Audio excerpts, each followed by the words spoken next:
Hoje é 3 de janeiro de 2023. O grupo de conjuntura está aqui reunido para mais um podcast, o primeiro do ano. O primeiro sob já o novo governo eleito, governo Lula. E nós ainda temos muito, quer dizer, já tem muito mais informação do que antes, mas ainda há poucos elementos, mas a gente vai tentar, a partir das informações que a gente tem, tentar pensar um pouquinho sobre 2023, sobre, enfim, por vários ângulos. Cada um de nós vai aqui fazer a sua apreciação.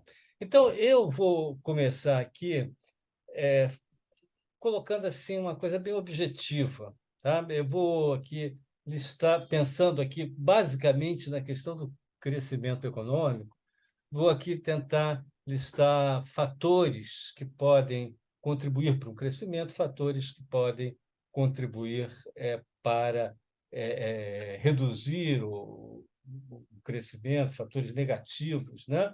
Vou comentar basicamente sobre isso e vou começar aqui a minha listinha pelos chamados fatores expansionistas. Primeiramente, colocando aqui um que normalmente não é muito referido, mas que é o fato do crescimento da agropecuária.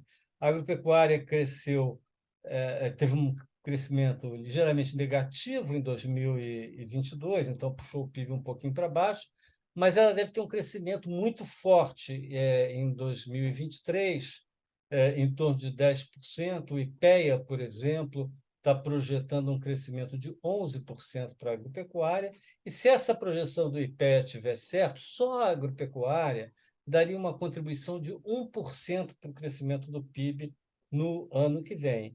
Isso aí não considerando os efeitos indiretos sobre indústrias que processam os produtos agropecuários, as indústrias de insumos para a agropecuária, etc. Então, isso é um fator importante. O segundo fator é o aumento dos gastos públicos, né? A PEC da transição está promovendo uma expansão, uma possibilidade de expansão muito forte dos gastos públicos, né? E essa sinalização de aumento dos gastos, que já está provocando grandes demandas, etc., será uma coisa muito difícil de reverter na prática. A minha impressão é que vai acontecer. Há todo um debate se vai acontecer de fato esse aumento ou não dos gastos, mas a minha impressão particular é que vai acontecer. Vamos ver.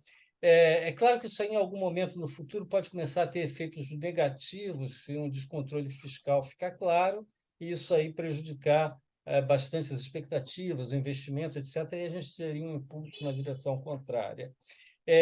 Além disso, o aumento dos gastos com salários, que vão ser generalizados no setor público, pode ter algum efeito contágio sobre o setor, sobre os salários em geral, ainda mais que o dado que o desemprego está muito baixo, então o mercado de trabalho está ficando mais apertado.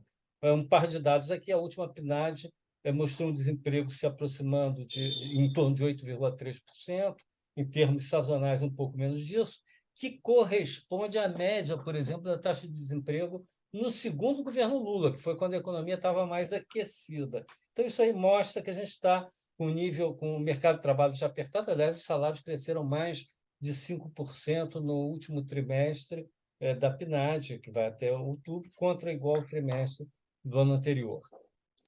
Então, eu estaria. Por fim, existe também uma visão otimista internacional com o Brasil, devido ao distensionamento das relações políticas internacionais do país. Tudo isso pode contribuir do ponto de vista do investimento estrangeiro.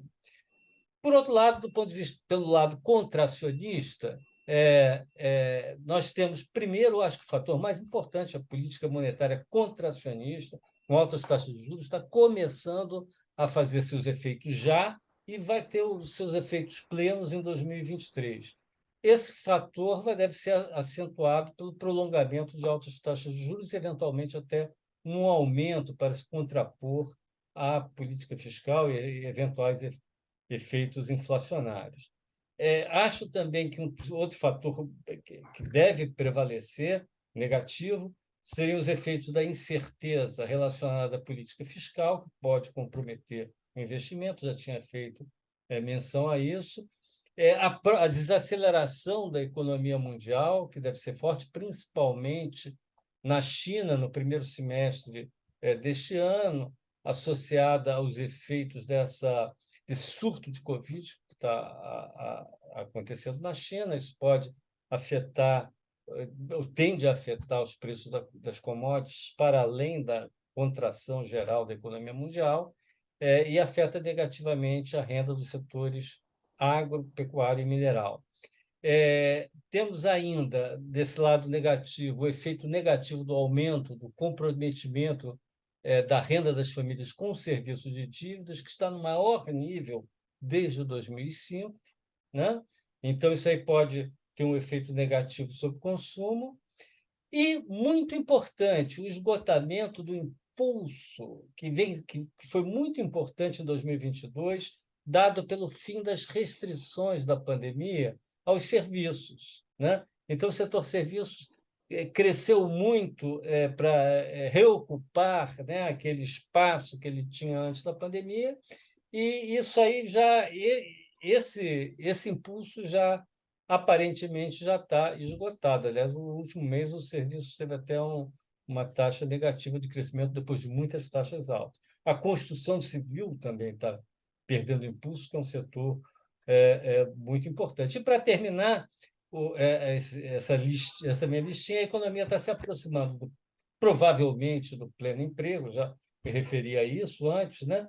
E se isso for verdade, mais demanda agregada, via impulso fiscal, etc., começa crescentemente a gerar mais inflação do que aumento de produção e emprego.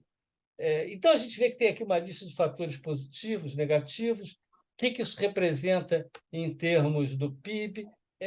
Eu acho que os fatores negativos acabam pesando mais, então a gente vai ter, muito provavelmente, um crescimento bem mais baixo do que em 2022, que foi 3, deve ser 3 e pouquinho por cento, e vai deixar o carry-over de 0,4% para 2023, né? Eu acho que no cenário básico, aí no cenário meu, não é do grupo de conjuntura, seria um crescimento de 1% para a economia, o que representaria, dado que a agropecuária já contribui com 1%, seria um crescimento zero para todos os demais setores da economia. Isso me parece um cenário básico, dado o peso dos juros, das incertezas, etc., e da economia mundial que eu me referi aqui. Num cenário um pouco mais, um cenário mais positivo, eu hoje trabalharia com um intervalo assim, um crescimento num cenário mais positivo de 1,3%, dá um ponta a ponta de 1,4%, e acho que é viável um cenário assim, se as incertezas não crescerem muito, se a situação, se os problemas da política fiscal, sobretudo, não pesarem demais sobre os juros, expectativas, etc. E no cenário negativo, eu acho que não vai haver um intervalo muito grande. No cenário negativo, eu apostaria aqui num cenário mais baixo, com um crescimento, digamos, em torno de 0,5%, que seria um pouquinho mais do que o crescimento zero ponto a ponto, um pouquinho mais do que o carry-over. Mas isso aí, esse cenário implicaria uma queda bastante grande dos outros setores que não a agropecuária, para compensar aquele crescimento de 1%. Então, seria esse mais ou menos um quadro assim que eu colocaria aqui para começar a pensar 2023. Eu vou parar por aqui e abrir aqui para os meus colegas. Margarida, por favor. Então, obrigada aí, Francisco. Vou falar um pouquinho sobre os investimentos, porque os investimentos são uma variável de gasto da demanda agregada, um componente da demanda agregada que eles têm, assim, uma supremacia. Por quê? Porque os investimentos atuam em duas pontas. Primeiro, aumenta a demanda agregada e, portanto, o PIB no curto prazo. Mas os investimentos têm a capacidade de alavancar, de fazer crescer o PIB potencial. ou seja, eles também atuam do lado da oferta. E o crescimento do PIB potencial, além de fazer a renda per capita subir, etc. e tal, garante um crescimento no curto prazo mais intenso, mais sustentável. Por quê? Porque à medida em que o nosso PIB potencial cresce, isso vai adiando aquele risco inflacionário típico de pressões de demanda. Então, a economia pode crescer mais no curto prazo, sem gerar pressões inflacionárias típicas de demanda. Né? E isso é que dá, então, uma trajetória mais robusta de crescimentos de curto prazo. Bom, o que aconteceu com o investimento nos últimos anos? Nós alcançamos, no terceiro trimestre do ano de 2022, o maior nível de investimentos, 19,6% do PIB, dos últimos 6 anos, desde 2014. Né? Esse é um dado a preços correntes, depois eu vou falar do dado a preços constantes. E qual é a perspectiva que a gente tem aí para os investimentos? Bom, primeira coisa, eu queria relativizar um pouco esse dado.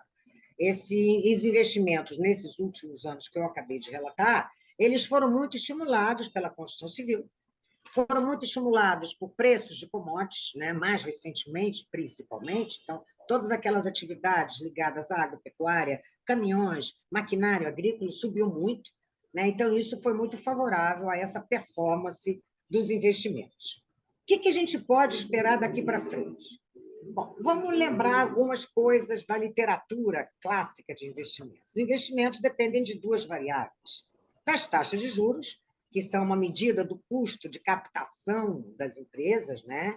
Do custo do capital, do custo de oportunidade, e das expectativas em relação ao médio e longo prazo numa economia. E aí a gente tem, na verdade, uma série de fatores atuando do lado dessas expectativas. O que a gente pode, então, esperar para 2023? O quadro aí é um pouco incerto. Porque, por um lado, o governo tem anunciado uma recuperação expressiva dos investimentos públicos. Mas aqui a gente tem que colocar algumas questões. Os investimentos públicos são, em geral, grandes estimuladores dos investimentos privados. Porque, na medida em que acontece uma construção, por exemplo, de uma rodovia, isso gera uma onda sucessiva de investimentos privados que pode gerar um ciclo virtuoso de investimentos, sim. Isso é muito bom. Mas qual é o problema? Hoje, a gente tem algumas limitações a essa elevação expressiva dos investimentos públicos. Primeiro, os investimentos públicos federais fecharam o ano de 2022 representando 0,3% do PIB. Isso é muito baixo, mas vamos lembrar também aqui na série histórica que o pico dos investimentos públicos federais foi de 1,2% do PIB em 2007. Então, também é uma taxa muito pequena. Bom, mesmo considerando que esses investimentos em 2023 dobrem, o que é muito pouco provável, porque para você construir, para o Estado gastar em investimento, tem que fazer licitação, isso leva tempo, tem que acompanhar a obra. Então, tem todo um aparato aí de infraestrutura a nível de ministérios que é muito difícil, de uma hora para outra, você conseguir dobrar a taxa de investimento dos investimentos públicos. Mas, mesmo assim, imagina que esse investimento público em 2023 dobrasse, saísse de 0,3% para 0,6%. O impacto disso no investimento agregado é muito pequeno. A taxa de investimento é 19,6% do PIB, o dado do terceiro trimestre. Então, é uma fração muito pequena para garantir que os investimentos no nível agregado aumentem. Outras limitações aí, como o investimento público garantindo a subida dos investimentos globais na economia. Se o aumento dos gastos públicos pretendido e anunciado pelo governo se concretizar, o risco fiscal percebido se elevará, já está se elevando, inclusive, né? O que acarretará numa elevação das taxas de juros, que já estão em patamar muitíssimo elevado, aumentando o custo do capital e aí desincentivando investimentos privados. Se a agenda fiscal anunciada e apresentada pelo governo se concretizar em 2023, haverá um aumento da taxa de inflação. Como o Francisco colocou, a gente está operando próximo ao pleno emprego. Os números aí não são absolutamente iguais, ditos pelos analistas, porque isso é um modelo que gera o tamanho do PIB potencial, mas, de qualquer maneira, há indícios de que a gente está se aproximando aí do pleno emprego, o que vai obrigar elevando a taxa de inflação, então vai acarretar numa subida das taxas de juros ou, eventualmente, de um patamar mais alto para as taxas de juros ao longo de todo o ano de 2023, o que também vai desincentivar investimentos privados. E, por último, eu quero enfatizar que os investimentos não dependem apenas dos juros, como eu já coloquei, mas também da rentabilidade esperada do capital aplicado. E este fator depende de quê? De condições macroeconômicas estáveis, né? E de um ambiente facilitador de negócios. O que essa última variável, esse ambiente facilitador, nos remete à agenda da produtividade, que, com a exceção da reforma tributária anunciada pelo governo, que ele tem o propósito de fazer isso, tocar isso, a agenda da produtividade não está no radar.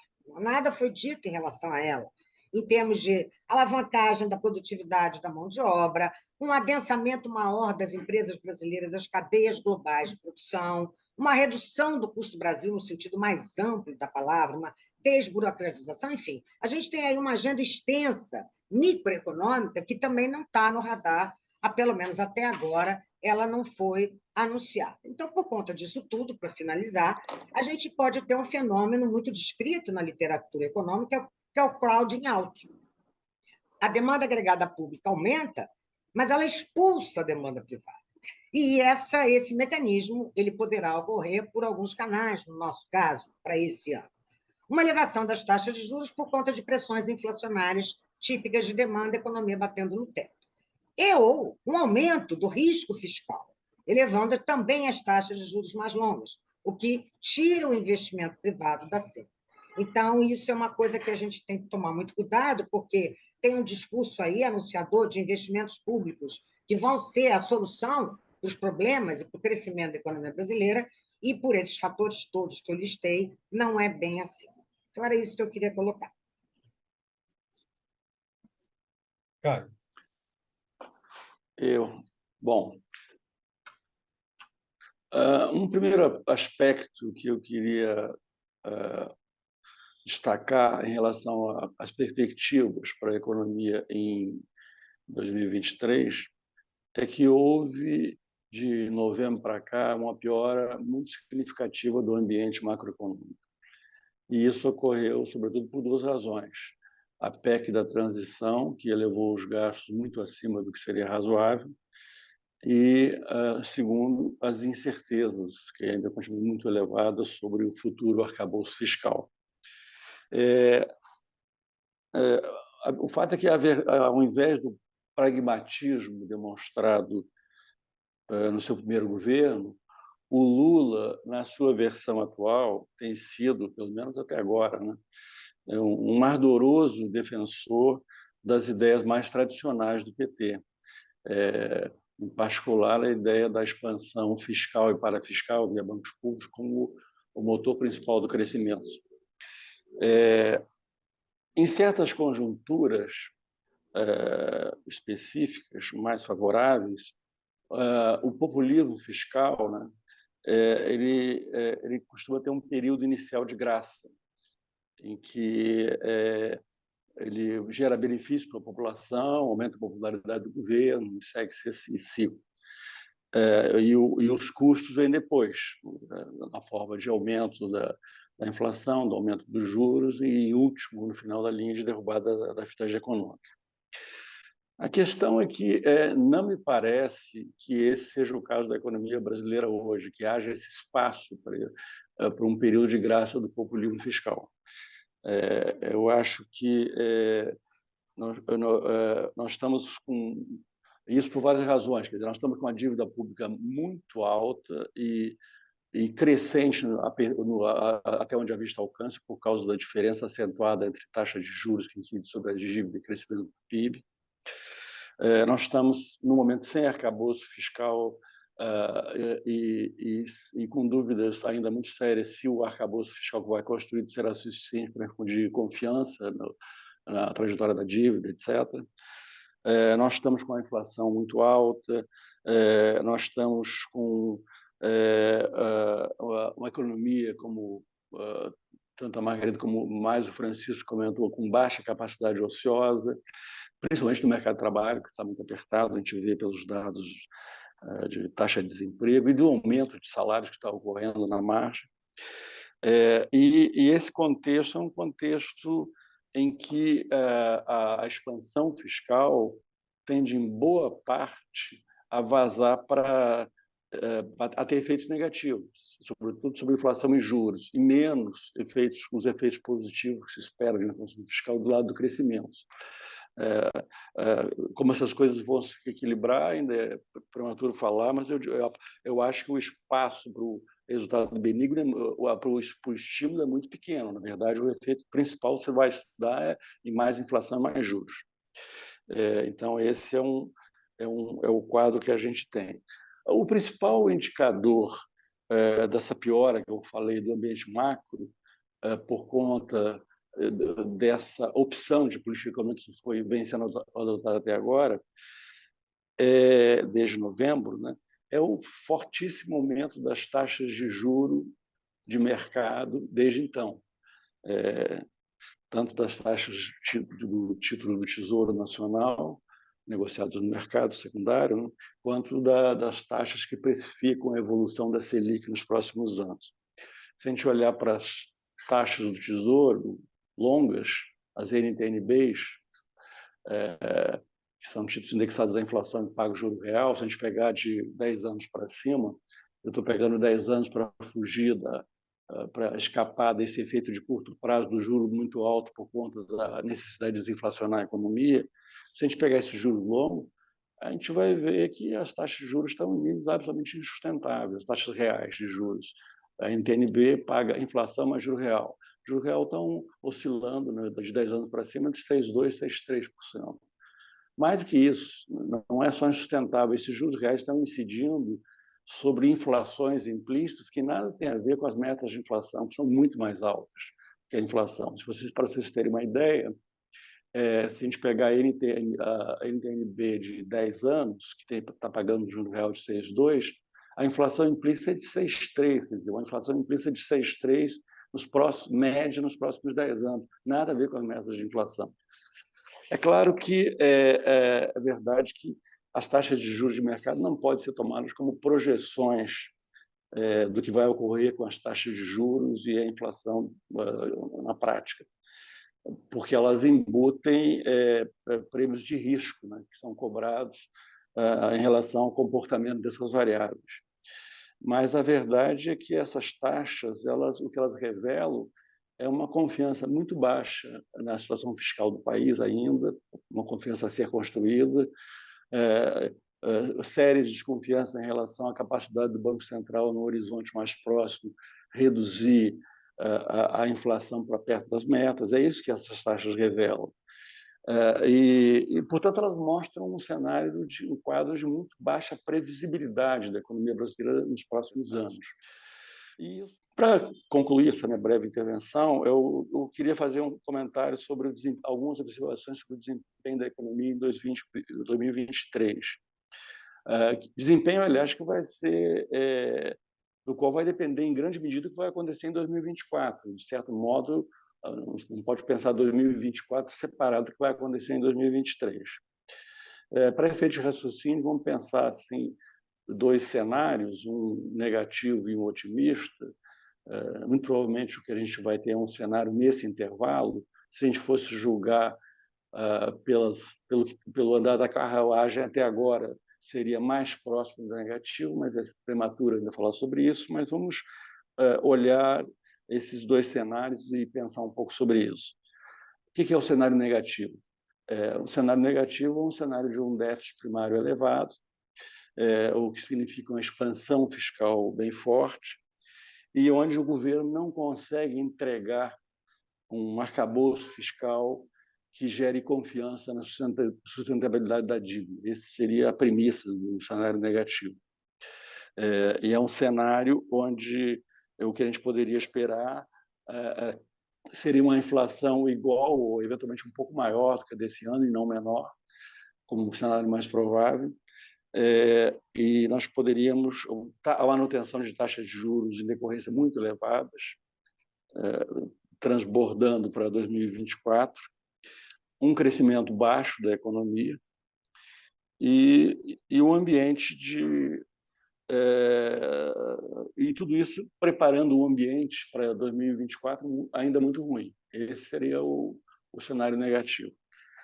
No cenário otimista, a premissa maior é exatamente também a questão fiscal, um déficit primário bem mais modesto do que está anunciado no que se tem no momento na cabeça, em função da aprovação da PEC, e um arcabouço fiscal crível. E aqui, nessa questão do arcabouço fiscal crível, há um problema crítico, que é o seguinte: o arcabouço fiscal, seja qual for esse arcabouço fiscal, a peça-chave dele para ser crível vai ser o controle dos gastos, não há como escapar disso. Por controle dos gastos, eu estou entendendo gastos subindo menos que o crescimento do PIB, de tal forma que o gasto se reduza em percentual do PIB e, dessa forma, contribua para o ajuste fiscal requerido. Se não houver isso, se o ajuste for todo pelo lado da arrecadação, eu diria que é praticamente certo que ele não vai inspirar confiança. E isso por uma razão muito óbvia, né? Porque é um ajuste muito mais incerto pelo da arrecadação e que dificilmente terá a magnitude requerida. Ele será viável na magnitude que é requerida. Então, é um ajuste que tende a inspirar muito menos confiança. A questão do controle dos gastos, dele se mantido crescendo menos que o PIB para contribuir para o ajuste, leva à seguinte questão: como o crescimento do PIB nos próximos anos tende a ser muito baixo, crescer menos que o PIB não é muito diferente do teto tal como existe hoje. Então, a gente teria, o que eu estou querendo dizer, que para a proposta de arcabouço fiscal ser crível, ela vai ter que manter o teto com ajustes marginais, o teto dos gastos. E aqui temos, obviamente, um grande problema, porque a questão é: o governo vai bancar isso, vai concordar com essa ideia.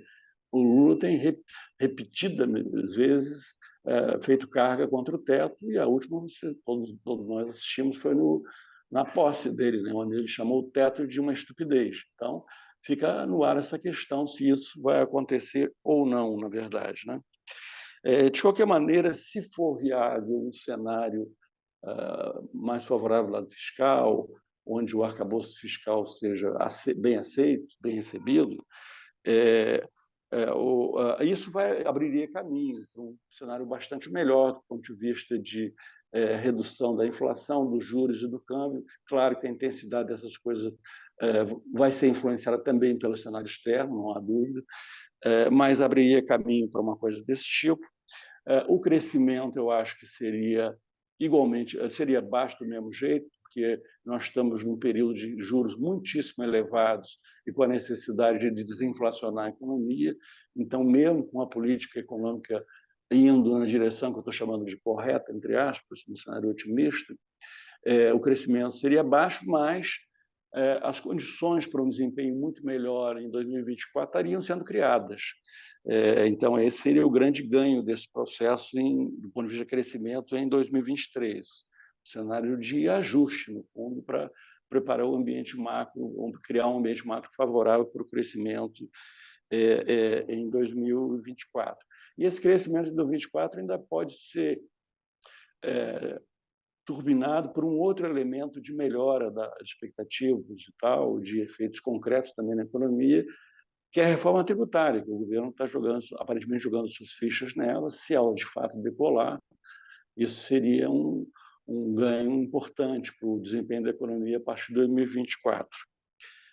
Para onde vamos é o que iremos ver nos próximos meses. Por enquanto, é muito difícil saber. O que sabemos só é que os sinais até agora não têm sido bons.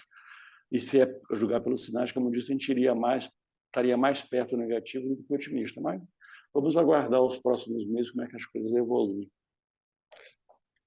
Isso. Bom, obrigado. Eu gostaria só de destacar dois aspectos que já foram tocados de alguma forma por Francisco Eduardo, Margarida e Caio. O primeiro ponto é sobre a interação entre a política monetária e fiscal. O novo ministro da Fazenda, Fernando Haddad, tem destacado que deve existir uma harmonia entre a política monetária e fiscal, que seria desejável para neste novo governo ter essa harmonia. Tá? Como Francisco Eduardo, a Margarida e o Caio já destacaram, tá? Vamos ter uma expansão fiscal para este ano 2023, devemos ter uma manutenção dos estímulos fiscais que já existiam, tá? E isso está tendo um efeito sobre as expectativas de inflação, especialmente para essas expectativas de inflação para 2024 e 2025, tá? Claro que o que significa que o processo desinflacionário, na medida que tenhamos essa expansão fiscal, vai resultar mais lento, ou seja, vamos demorar mais tempo para convergir para a meta de inflação. A expectativa de inflação para 2025 está em 3,25, não? Segundo o último relatório Focus, ou seja, está um pouquinho acima do que seria a meta de inflação para 2025. Tá?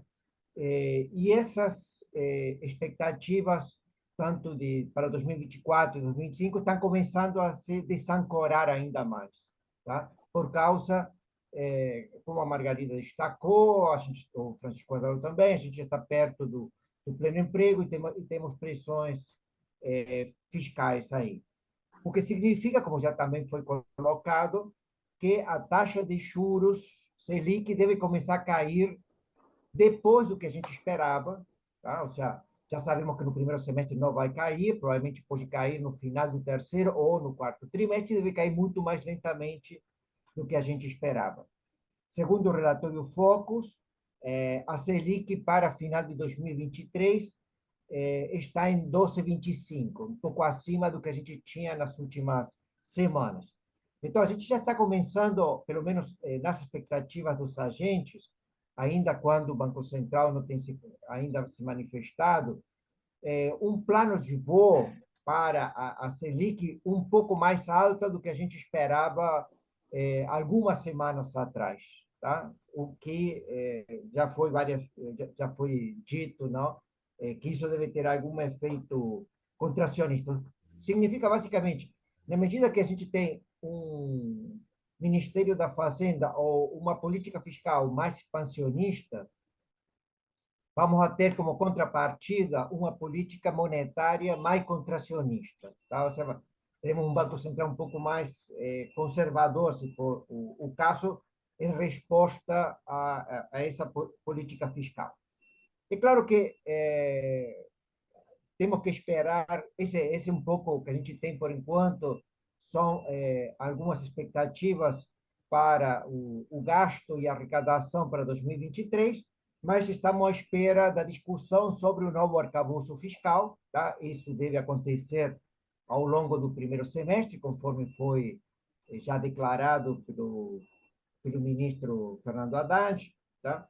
E ver qual vai ser esse novo arcabouço fiscal que vai substituir, pelo menos, como já foi colocado aqui, a regra do teto do gasto. Tá? Isso cria muitas incertezas na economia e tem vários efeitos, alguns dos quais já foram comentados aqui, por exemplo, aumento dos prêmios de risco. O segundo ponto que eu gostaria de destacar, tá? Tanto no cenário que o Francisco Eduardo colocou, que o que ele chamou do cenário básico, quanto no cenário que o Caio destacou, a gente teria um crescimento um pouco superior em 2023 ao que seria o carry-over, não? Que teríamos. Tá? Ou seja, teríamos um crescimento ponta a ponta, um pouquinho positivo. Tá? A minha pergunta, o ponto que a gente ainda não tratamos aqui, é como que isso se distribuiria ao longo do ano. Tá? Quando a gente analisa o que os analistas estão colocando, tá? Todos eles propõem que a gente vai ter um primeiro semestre negativo, provavelmente nos 2 primeiros trimestres deste ano 2023, teremos uma taxa de crescimento levemente negativa e um pouco positiva no segundo semestre, tá? Com 2 trimestres com crescimento levemente positivo. Tá? A minha impressão é que pode ser o contrário. Tá? Acho que, é claro que a gente está com uma desaceleração da taxa de crescimento e que provavelmente teremos neste primeiro trimestre um crescimento baixo, mas eu acho que ainda não será negativo, será positivo, dada a manutenção dos estímulos que foram anunciados já pelos novos integrantes da equipe. Tá? Então, eu acho que devemos ter um primeiro semestre com 2 trimestres positivos e acho que aí sim, na medida de que os indicadores financeiros vão se deteriorando ao longo dos meses, neste começo de 2023, devemos ter duas taxas de crescimento levemente negativas no segundo semestre deste ano. Tá? Isso um pouco vai na contramão do que seria a lógica dos principais analistas. E, digamos, isso está mais embasado pelos anúncios que a gente teve na última semana ou nos últimos dias sobre os estímulos fiscais que a gente vai ter para este primeiro trimestre. Tá? É claro que, na medida de que a gente tem, então, um segundo semestre deste ano, no final do ano, já com taxas levemente negativas, isso vai afetar o carry-over e o crescimento para 2024. Tá? Então, eu só queria destacar esse ponto, Francisco Eduardo. Ok, então, nesse primeiro podcast do ano, em que nós apresentamos aqui primeiras impressões, digamos assim, sobre a economia em 2023, já sob nova direção. Nessas primeiras impressões, quer dizer, nós apontamos, na verdade, isso não foi dito, que apesar de algumas indicações muito positivas em campos como educação, saúde, meio ambiente, os sinais na economia são mais preocupantes. Então, a gente procurou um pouco refletir sobre esses sinais e suas implicações, né? E ao longo agora, enfim, dos nossos próximos podcasts, à medida que as medidas forem sendo tomadas efetivamente, nós teremos, então, condições de avaliar com um pouquinho mais de propriedade as tendências da economia. Voltamos, então, na próxima terça-feira com mais um podcast do Grupo de Conjuntura e feliz 2023 para todos.